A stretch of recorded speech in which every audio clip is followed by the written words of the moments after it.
You know, there are many features and attributes that wineries share. But there's only one winery who can claim they are the oldest in the U.S.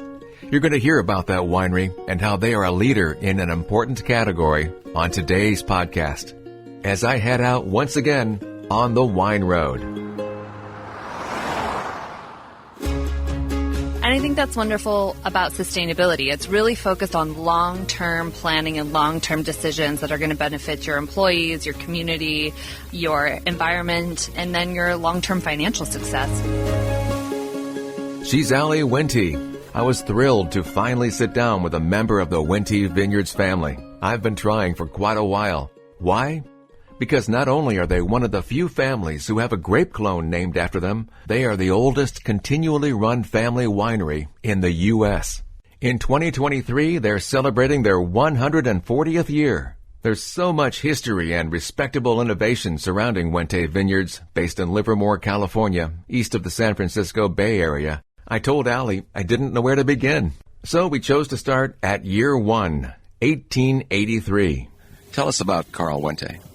Yeah, so C.H., we always call him C.H., but his name was Carl. It was my great-great-grandfather, and he immigrated to the United States from Germany in the late 1800s, looking for family around the middle of the country, didn't find them, and wound up, heading west, like many at that time, and wound up in Napa, and he spoke German, so he needed to find another German-speaking person to work for, and wound up working for a man by the name of Charles Krug, which may be a familiar name. And so he really learned how to make wine from Charles Krug in Napa.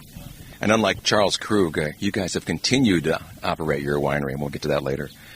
Carl's son, Ernest, made a major contribution to the family legacy with a suggestion that altered the course of not only for Wente Vineyards, but the future of wine growing in Northern California. Yeah, Ernest was in the first graduating class from UC Davis, and at that time it was called the Farm School. He had a professor whose brother worked at a nursery in Montpelier called F. Richter Nursery. And so his professor approached Ernest and said, I've been around the great state of California and I don't see the great white of Burgundy being grown much in California. And my brother works at this nursery, and I've looked at your vineyard and I've seen the soils and I've measured the climate there, and I think that the Chardonnay would do really well. And so at that time, Ernest said, sure, if you can help me get cuttings, then we would happily plant them. And so that's really how it came to be. And we had in 1912 planted around 4 acres of Chardonnay, and then Ernest created this process that he used he would walk down during harvest, walk down each vineyard row, taste a berry, look for really specific flavor qualities that he wanted to see expressed in a Chardonnay, and then he would look for the healthiest vines. And he would take tape and flag those vineyard, the most flavorful and the healthiest vines. He would take cuttings from both, graft that forward, and he really started creating this curated vine health and flavor profile, which today I think now is known as the Wente clone style, because he did end up working with UC Davis to get it heat treated. And it sort of have spread like wildfire through the state of California. I guess that's a bad reference now. Spread like wild grapes. Wild grapes, yes, wild flowers or something. Yeah, there you go. And so, in 1912, we were doing this and kind of planting more and more because we were seeing how beautiful, wonderful the Chardonnay was tasting and producing in Livermore.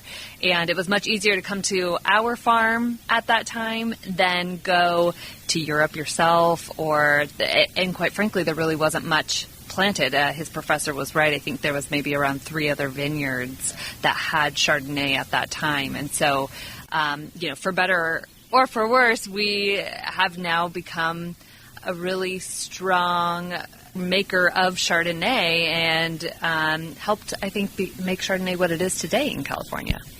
Yeah, and now the Wente clone accounts for like 75% of all Chardonnay vineyards planted in California. It does, and I had a terrible internship one year where they made me call a directory of California wineries and ask them if they use the clone. And, what's fun is that I think a lot of people want to talk about it because they like it. It does have a defined style. I've heard it called like the juicy fruit style. And a lot of people are even putting it on their back labels or their websites nowadays. So it's fun. Mm-hmm. When you're trying to get off the phone and they were asking you questions where you like, I just need a yes or no answer, please. I was much younger than I am now, so I think it would be a much more interesting project for me today. So I don't remember. I think I was very interested in finishing the project, so probably. Was there ever a record of what clone that was that came from France? I don't know exactly. We did get cuttings. We had cuttings from two different places. One was from the cuttings that we got from the nursery at F. Richter were from Montpellier, and then actually Charles Wetmore, who was an early winemaking pioneer at the same time as my great-grandfather, he had imported some Chardonnay as well, and those were from Meursault, so we were able to get some of his cuttings plus our cuttings, and that's what's now kind of the backbone of our clone today. Because from what I remember hearing is that they're not really sure what clone it was of Chardonnay, so that's why it developed into being called the Wente clone? Yeah, I think so, and no one has ever asked me that question, so there you go. That surprises me. I noticed on the way over here there's Wetmore Road, so that must be named for Charles, huh? Yes, yeah. So we are actually sitting right now at our Wente Vineyards tasting lounge, but it is the old Cresta Blanca winery, so it's a historic winery site. It was Charles Wetmore's winery that he founded in 1882. And my family ended up purchasing the property from him. And so we have a Wetmore vineyard. So we've named a vineyard after him. There is a road named after him. And we've named a wine after him because we have our Wetmore Vineyard Cabernet Sauvignon. That's a single vineyard expression of that site. Nice. We love history. When you're 140 years old, you love history. Wente loves history because they know it so well. To survive 140 years and continue to grow, they had to operate sustainably because farming organically, traditionally, was the only option. Now in the 21st century, they're doing much more to reduce their carbon footprint.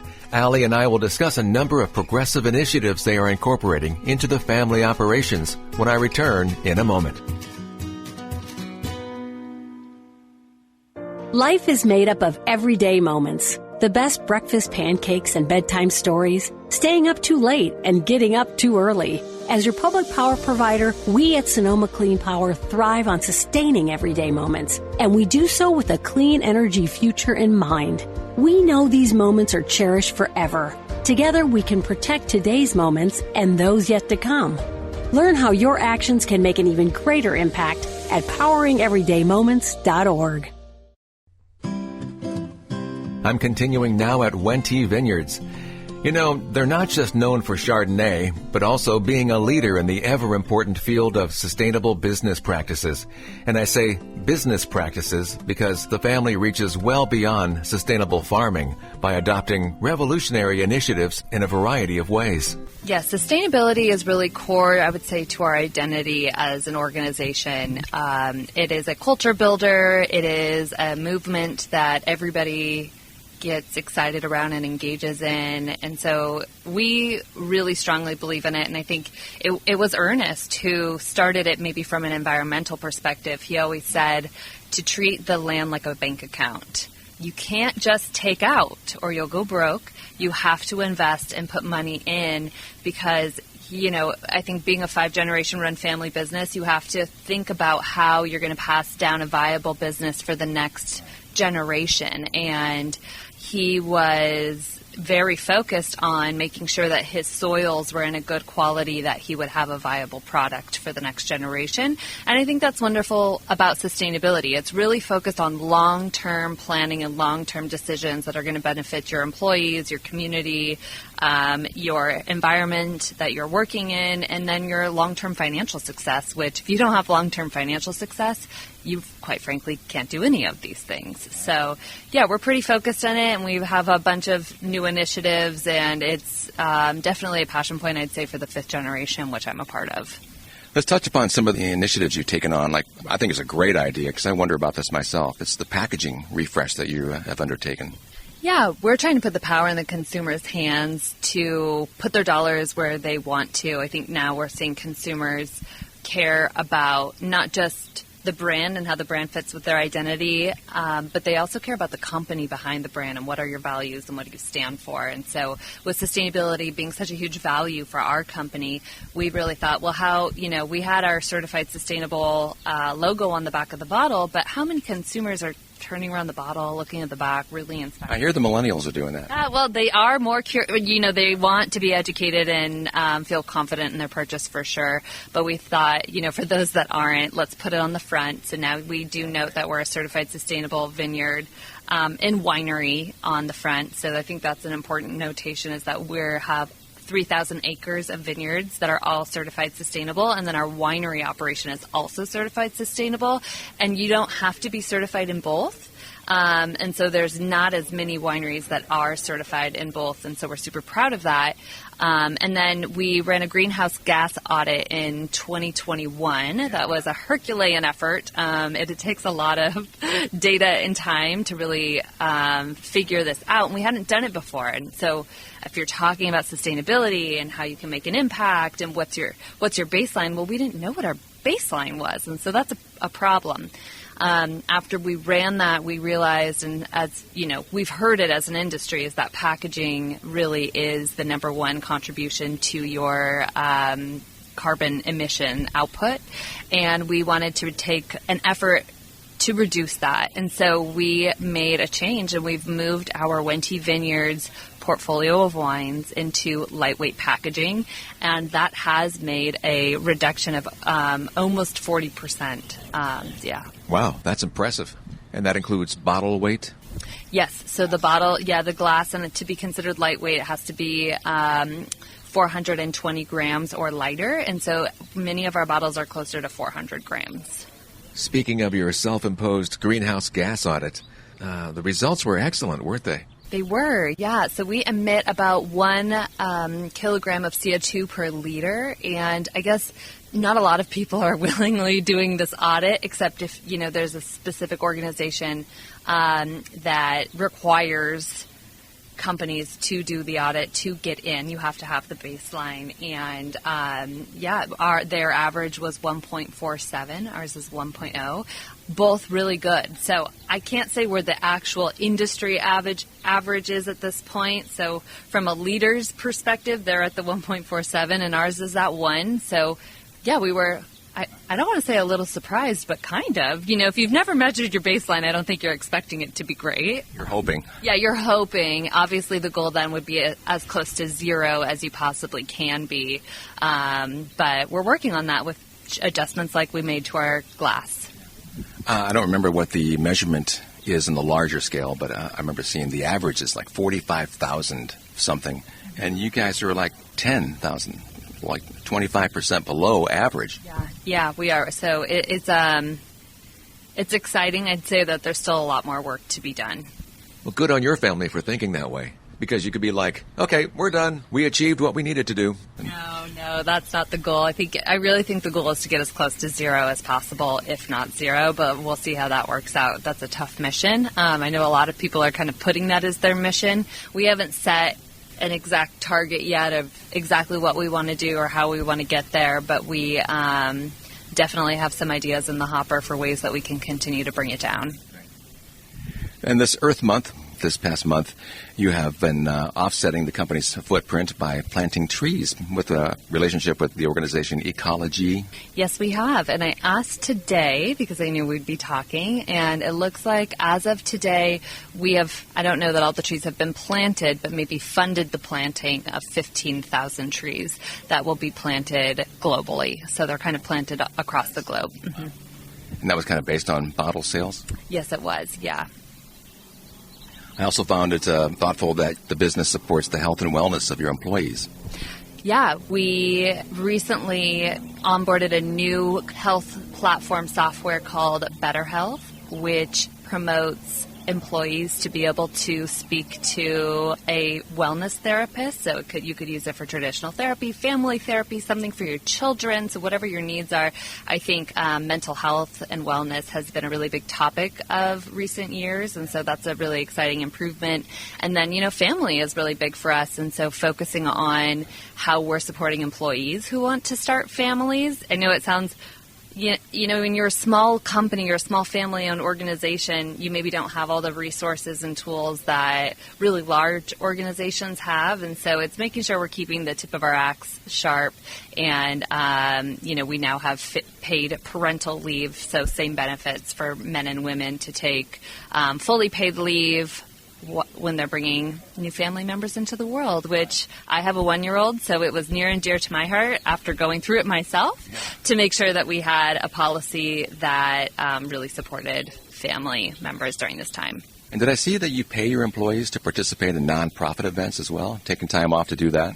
We do, yeah. We have volunteer time off. So we do. We pay them to go take days to go volunteer within the communities, and that's definitely part of our sustainable initiative as well. And then we also have an initiative called Make Time Off, where every year that you've been with the company, you get 4 hours to take off and just go do anything that you want to do for you to feel happier in life. Nice. Another kind of mental wellness benefit, I guess you could say. I know there's one initiative that your sister Nikki's excited about. It's the ambitious carbon farming plan to promote healthy soils. Yeah, and again, healthy soils has been a really big focus for us. I think we use some, not all, regenerative techniques. And so Nikki really is our sustainable leader and our sustainable, she heads our Sustainable Action Committee, and she has great ideas for kind of how to bring Wente Family Estates vineyard practices into the future with an eye on carbon. Your vineyards are lovely, too, as you pass through them coming out here to the tasting room. That's Wetmore Vineyard that you drove by, and it's my favorite vineyard. I breathe in deeper, slower, and happier every time I see that vineyard. Yeah. You must be very proud to be part of such a conscientious, successful family business. I'm very proud. It is big shoes to fill, and it keeps me busy and on my toes, but this has been an incredibly rewarding experience to work for my family. Is it expected for family members to join the business, or is it all your own decisions? Our own decisions. And funny enough, we've all made the decision to come back so far. There's one member of my generation who doesn't work for us, but he works in the business. But yeah, I think that might be part of it. We're not pressured to do it. We're given every option to be able to, have internships, get involved, see behind the curtain and understand the business better. We certainly try to keep family members educated, but we also have policies where we require family members to go work out in an outside business, industry, whatever they may want to for at least 5 years after college. You can't just come right back to us and get a job. Yeah, that's the goal. I wouldn't say that some people have done it and some people have maybe gone 3 or 4, but so there has to be an open role. You have to be the best candidate. You have to interview for it. At the end of the day, we're a business and not a charity. So we have those bylaws and have stuck to them. I've heard of that situation before where, let them do what they want to do, and more often than not, more of them come back. Right. It is important to get out there and see the world through other eyes and other experiences before you get focused on your own family business. Yeah, I couldn't agree more. And I didn't know that I wanted to work in the family business growing up, and so I spent more than 5 years outside the family business after college as I sort of found my way into what I wanted to do. But I couldn't imagine not having the background experience that I have from the other organizations I worked for. It made me a much more valuable employee to my family and be able to contribute in meaningful ways. Was that in marketing, possibly? Can you tell? Yes. I know you do. Yeah, no, I worked in land development, which is kind of funny, for the entitlements team. So it was a little bit of like political PR, community relations, and then ended up working for Constellation Brands in wine and worked on their fine wine marketing team for about 4.5 years, and managed Robert Mondavi Winery in Napa, Mount Veeder Winery, a champagne brand, and Italian wine. How big is Wente Vineyards now compared to others? I know Constellation is huge. But... We like to say we're a mid-sized winery. We are probably one of the, I don't want to say we're a larger family-owned winery because there's definitely bigger family-owned wineries. I mean, Gallo is a family-owned winery. So we consider ourselves to be a mid-sized winery. For our size, it's a tough place to be with our route to market, which is largely wholesale. We obviously have direct-to-consumer businesses, but there's not many family-owned, privately held wineries our size competing in the market. And I'd say the one advantage that we have is being 140 years old and relationships being passed down from generation to generation. Many of our distributor partners are also family-owned, and so that relationship does quite literally get passed down on the other end too. And so that's been I think what has helped us maintain this position in the market for so long. I imagine a lot of your farming employees have been here for possibly decades. Oh, I have 40, 50-year employees, many of them. So, yeah, they've been with us and then some of their children are working with us. So even our employees, and that's sustainability, right? So even our employees' kids are working for us now in many Some employees like to say that they've worked with 3 generations of the Wente family so far. So it's a really special. Yeah, it's very important because you know the business like the back of your dirty hand. That's right. You know the soils. Of course, the goal of this interview with Aly was to hear details about Wente Vineyards' history and sustainable initiatives. But I wasn't going to drive 2 hours to Livermore and not taste wine. So Aly had some brought out to our table, which was good timing because the sun was beginning to express its warmth. They offered 3 bottles from a series that pays homage to family members. The wines are simply named Nikki, Eric, and Aly. We started with the Nikki Pinot Noir Rosé. Yeah, so Nikki's Pinot Noir Rosé, and just for broader context, we are enjoying, I'd say, what we call our family series, and these wines are available at our tasting room, for our wine club, and online. But we started this family series with Eric's Chardonnay, which we'll get to next, and it's kind of spun off into this really fun collection and allows, I think, people who come and visit the property to feel connected to the family and what our preferences are and wines we like. So they've been incredibly successful.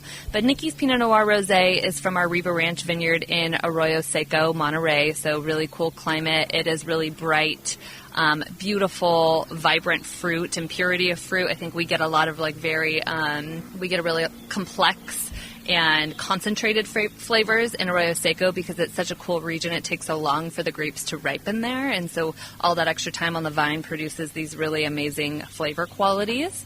That is a really tasteful rosé. It is, and Nikki is really serious about the color, which is a very light salmon, and she oversees this from the vineyard management and growing in the vineyards. She oversees all of our vineyard operations to working in the winemaking lab with the winemaking team. Eric's and Nikki's, which we'll try Eric's next, are our top-selling wines, 2 of them in this tasting room. Mm-hmm. And then Aly's, which we'll get to last, which is named after me, which sounds weird when I say it. It's brand new, so we just launched it in the middle of last year, and then this is the second vintage we've made of it. Now, do you get a say in what kind of wine it's going to be? Yes. So I actually work with Nikki to select the vineyards that she really knows my style. My sister Nikki and I are the best of friends. We're like 17 months apart, and so we do everything together. Our husbands grew up together, and so she is very familiar with what style of wine I like. And so she helps farm the right blocks, and then I work with the winemaking team kind of every step to define the style until it's a finished product. So I'll come in a handful of times to do different blendings or tastings with them. Have you been critical direction it was going? Not critical. I would say the first vintage, it was hard because I was pregnant and I was having like a weird palate reaction to red wine. So I had a hard time identifying what I was liking or disliking about it. So Nikki really helped me with the first vintage because she said, I'll take over from here. And this was more fun because I really did get to say, okay, I'm really liking this block of Pinot for the vibrancy of the fruit and the delicacy, but I actually like a little bit of the earthiness in this block, and then sit and do some blending, and I think we ended up with like 90% of the delicate, vibrant fruit and 10% of the other block, but it was really fun to go back and forth with them on it. I've noticed there is a bit of an earthiness to it and a vibrancy, and has nice fruit on it, but I wouldn't call it fruit forward necessarily. No, I wanted it to be a really beautiful coastal Pinot Noir that had great acidity. I love like a strong acidity in my wine because it makes me want to come back for some more sips, and it makes it a great food pairing wine.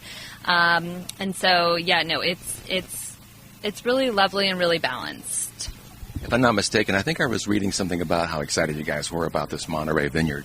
Oh, yeah. The Riva Ranch Vineyard in Monterey is one of our, I would say, vineyards that people are most connected to, probably because our Riva Ranch Vineyard Chardonnay has been just a cornerstone of our winemaking portfolio. But it's a fantastic vineyard down there, and we actually helped pioneer. My grandfather pioneered that area in 1960. Was one of the first people to plant vineyards in that area, and he since now it's a vibrant, growing region. We didn't talk much about the Livermore Valley Eric Chardonnay, and that's a very nice Chardonnay. It's not that California Chardonnay that sometimes you get a little too often because it's a Wente clone, so it's got some vibrancy to it, and yeah, it's a nice flavor. Thank you, and it's unoaked, so it is a very different style. So it has, my Uncle Eric likes the Chablis style of Chardonnay, and so he did start this family series by creating this Chablis style Chardonnay, and everyone loved it, and yeah, that's how it kind of started the series here, and that is, I think, what makes it so popular here at the tasting room. I mean, we're sitting here and it wasn't that warm when we sat down, and now it's very warm, and this Eric Chardonnay is tasting fabulous for a warm day. I think our listeners can hear the birds in the background, and it's a beautiful day. It is a beautiful day here. It's a beautiful property, too. Thank you. Yeah, no, it is. I always say that this is like the hidden gem of wine country. I don't know how many people have been to Livermore Valley wine country, but it really is a fantastic and special place. And this property and our Myriad as Well property, I'm biased. Obviously, they're both ours, but I do think they are some of the prettiest areas in the Bay Area. And if you haven't been and you live in the Bay Area, please come join us and see for yourself. Even from Santa Rosa, it's a 2-hour drive, but it's worth it once you get here, and you can take some time and really enjoy the beauty of the area. Take a deep breath and relax. Anything on the horizon that you care to share that we should be looking for? Ooh, that's such a great question. You can take your time thinking of an answer. I don't know if I'm going to have one answer. I think there's a lot of things we're doing. There's some really fun, I can't say yet, sustainability projects in the works that are going to be, that are going to be really big. So that'll be fun. We have some fun works even in our golf department that will be coming out soon to be fun. The golf course next door here. I know, yeah. We have a Greg Norman Design Championship golf course here as well. So that was something my parents' generation felt really strongly about, was making wine a lifestyle and bringing people to wine country and putting things here that would make people come to Livermore wine country. So golf course, we do concerts. This was a restaurant. Now it's a tasting lounge, but I think it's best suited for what our business is. And there's so much to discover here. What an enjoyable time it was sitting outside with Aly Wente to record the family story. A visit to Wente is well worth the trip if you're anywhere near the area. In the meantime, take a dive into wentevineyards.com. See the expansive valley where they sit, the wines, and the family. Today's episode was written, recorded, and produced by me. Please subscribe to On the Wine Road podcast so each episode will automatically appear on your favorite platform. And I appreciate a positive review if that's an option. Find images, wine news, trivia, and more interviews at onthewineroad.us. I'm on Facebook as On the Wine Road and Instagram as JD Wine Road. I'll talk to you again soon as I share more from my travels on the Wine Road.